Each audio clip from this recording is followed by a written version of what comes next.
I are waiting.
Jan Mortensen og Finn Mogensen i Ford Sierra RS Cosworth vandt den sidste afdeling af Danmarksmesterskabet, og med en sejr i går lørdag kunne de bringe sig alene i spidsen.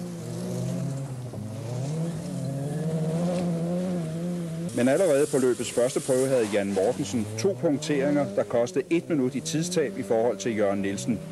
På løbets 14. hastighedsprøve fik Jørgen Nielsen til gengæld fejl på sin bil, og så var Jan Mortensen igen på førstepladsen. Hvornår følte du dig sikker på, at du havde vundet?